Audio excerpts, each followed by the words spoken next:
Hello friends, my name is Alex Karekis and I want to welcome you to the Finding Lost Civilization series. Now this series is dedicated to visiting ancient sites that time has long forgotten, and today's journey is going to be fantastic. We're on trek number 3 of a 5-part trek into an area called the Big Rock. Now this area was once inhabited by a people who are known today as the Salinan people. Now this site is located in Monterey County, California, and specifically in the Los Padres National Forest. One of the fascinating things about this site is that there's ethnographic information that there were approximately 8 village sites or encampments along the Big Rock site, and this explains the vast amount of stone tools and mortars we've encountered thus far. So we've observed milling stations, rock shelters, fire-blackened ceilings, stone tools, all to indicate that ancient life once existed in this area. Now today we're going to observe one more fascinating clue to show us that ancient life once existed over here. We're going to take a look at pictographs produced by the Salinan people. I tell you, it's going to be a fun day, and I invite you to come trek with me.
As I was walking along this large sandstone outcrop, I saw this small little alcove. There you go, right directly ahead of us, right there.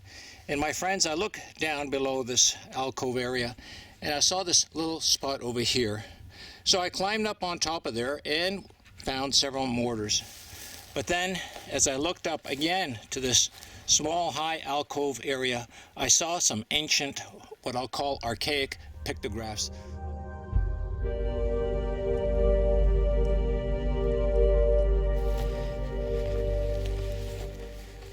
In our explorations, there are many ways to find signs of ancient life. Right here you can find, for example, mortars, food preparation site where the ancients once lived. You can look on the ground sometimes. You can find ancient tools. You can find the remnants of foodstuffs left behind by the ancients in their midden sites. But one of the most fabulous things to find is their pictographs, paintings of their images and symbols that they left behind for us. And right here above that alcove, we have several images. I tell you, this is truly fascinating.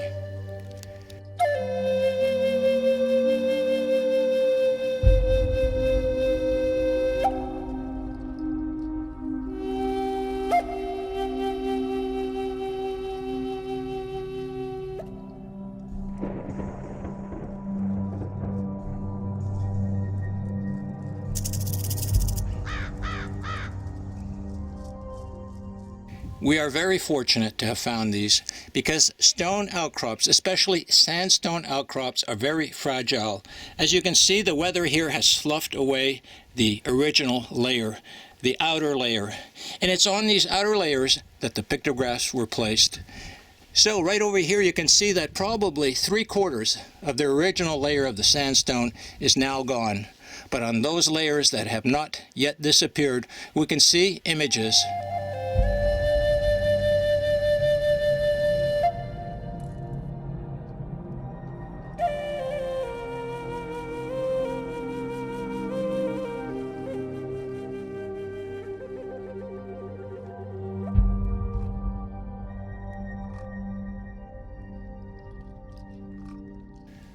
Well, friends, it's always fascinating to find pictographs. The ones we've just seen are often referred to as the cross-hatch style. In other words, lines crossing each other, and sometimes are referred to as archaic type pictographs.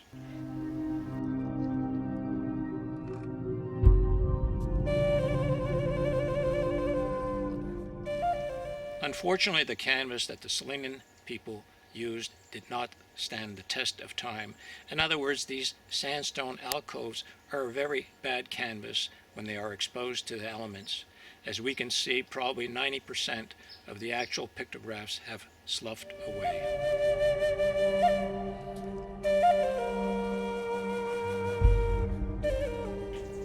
Another interesting aspect about the Salinan pictograph styles or art is that we know that they had contact with and appear to have had friendly relations with the Chumash and Yokut people.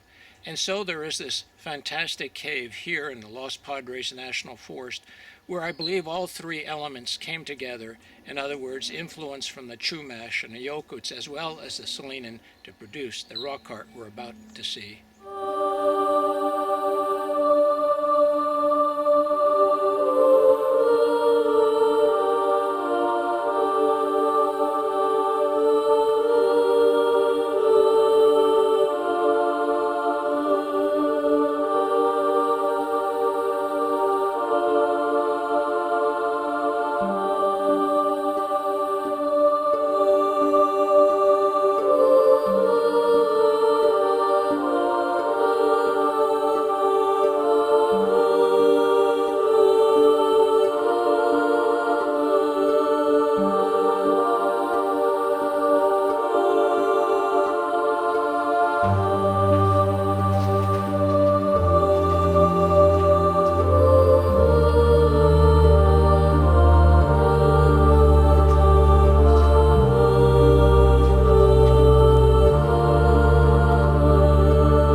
Well, friends, as we were trekking around this area, I found a mortar that is very, very unique.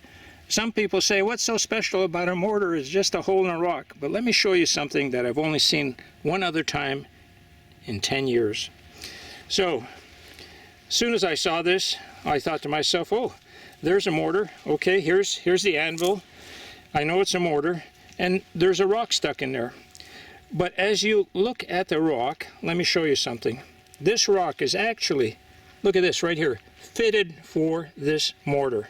So let me pull it back, and there you go. As I said, I've only seen this once in 10 years. In other words, this is a capstone for the mortar.